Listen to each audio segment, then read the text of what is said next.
The Holy Family's home glows with the warmth of evening lamps. Young Jesus lies in bed, eyes wide with anticipation. Joseph sits beside Jesus, ready to share a tale. Abba, can you tell me a story tonight? Jesus asks softly.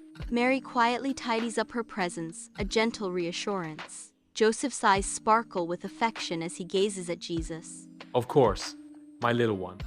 Tonight, let me tell you the story of a man named Noah and a very big boat. Jesus' eyes widen with curiosity. A boat? Joseph smiles. Yes, a very, very big one. But not just for people, for animals too. All kinds of animals, big and small, loud and quiet. Joseph's voice echoes, painting a picture of a world consumed by sorrow.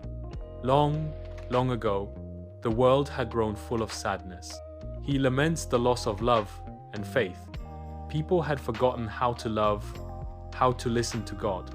Joseph's voice grows heavy as he describes the world's descent into darkness. There was fighting and hurting, and not many hearts were kind anymore. Joseph's voice fills the air, resonating with unwavering conviction as he continues his story. But there was one man who still walked with God. His name was Noah. Jesus asks with curiosity. He was good? Joseph responds, very good. He listened, even when others laughed.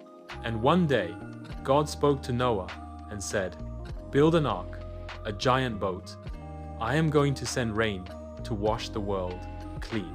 Under the relentless sun, Noah toils, each hammer strike resonating with unwavering resolve.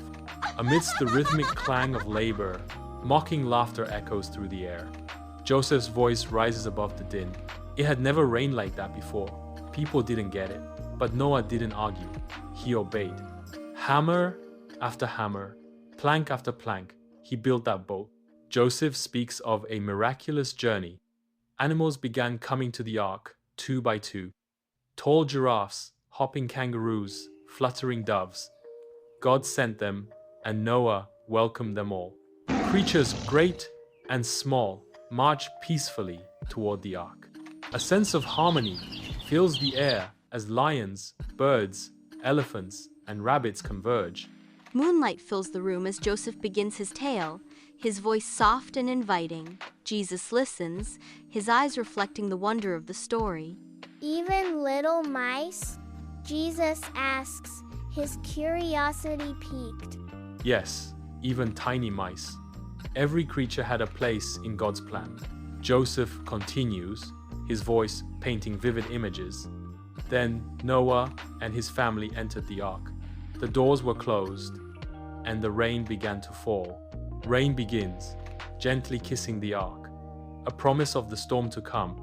The ark floats on the rising waters, a solitary beacon in a world consumed by gray. Joseph's words echo, for 40 days and 40 nights, rain poured from the sky. The whole world was covered with water, but Noah and every animal inside was safe because they trusted God. Jesus quietly asks, were they scared? Joseph responds reassuringly, maybe sometimes, but they were never alone. God was with them just like He is with us. The rain ceases and the clouds part, revealing a sky washed clean.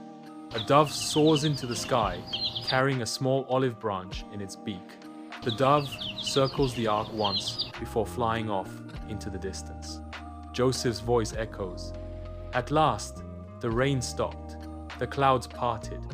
Noah sent out a dove, and it returned with a leaf. The waters were going down. Joseph's voice resonates with unwavering conviction as he continues his story. Soon, the ark rested on dry land. God had kept His promise.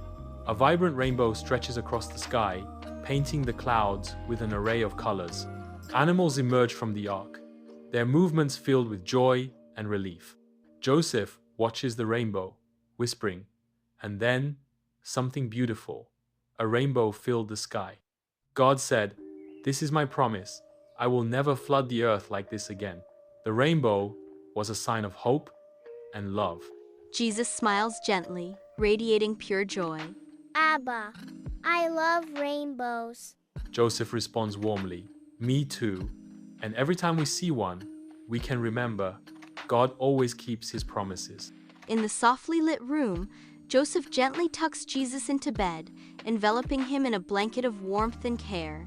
Jesus whispers softly into the quiet night, Abba, I want to listen to God like Noah. A profound sense of peace settles over the room as quiet envelops the small space. That's a beautiful prayer, my son. Listening to God, even when it's hard, even when others don't understand. That's true obedience. A simple question hangs in the air. Jesus asks, do you think God talks to little children too? Joseph gazes at Jesus with tenderness. Joseph speaks softly. Yes, Jesus. I believe he speaks gently to little hearts, just like yours. Silence descends as Jesus kneels, his head bowed in solemn prayer. In the stillness, only the soft whisper of Jesus' voice breaks the silence. Speak, Lord. I'm listening. Joseph smiles warmly. Amen, my son. Now rest. God is watching over you just like he did over Noah. In the quiet of the night, Jesus sleeps, undisturbed. A single candle flickers, its light dancing across the room. And so the boy slept, dreaming of animals and rainbows, of boats and brave hearts and a God who is always near.